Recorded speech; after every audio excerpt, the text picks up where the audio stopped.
এর মধ্যে ডাকসু নির্বাচনের প্রথম ক্যাম্পেইনটি কিন্তু শুরু করেছে বাংলাদেশ ইসলামী ছাত্র শিবির, আমরা দেখতে পাচ্ছি এই মুহূর্তে। আমাদের বিশ্ববিদ্যালয় এটা একটা স্বপ্নের বিশ্ববিদ্যালয়।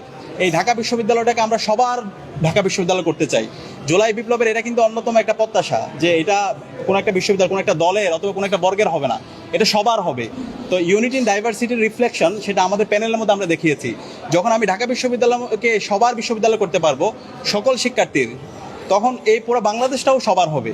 আমরা সবাই একসাথে কাজ করতে চাই। এখানে জুলাই আন্দোলনে আমাদের জসিম ভাই চোখ হারিয়েছেন। জসিম ভাইয়ের প্রতি সবার অনেক বেশি সিম্পেথি আছে। তো এই জসিম ভাই যে আমাদের প্যানেলে আসা মানে যে হচ্ছে সে শিবির হয়ে যাওয়া এরকম না। তো এই আমরা বলছি যে হচ্ছে ইউনিটি ইন ডাইভার্সিটি, আমরা সবাইকে নিয়ে একটা ইনক্লুসিভ বাংলাদেশ গঠন করতে চাই। আমাদের ঢাকা বিশ্ববিদ্যালয়ে সে এক্সাম্পলটা সেট করতে চাই। এবং আমরা মনে করি যারা আমাদের সমালোচনা করে তারাও আমাদের অংশ, আবার যারা আমাদের প্রশংসা করে তারাও আমাদের অংশ। তো এই সমালোচনা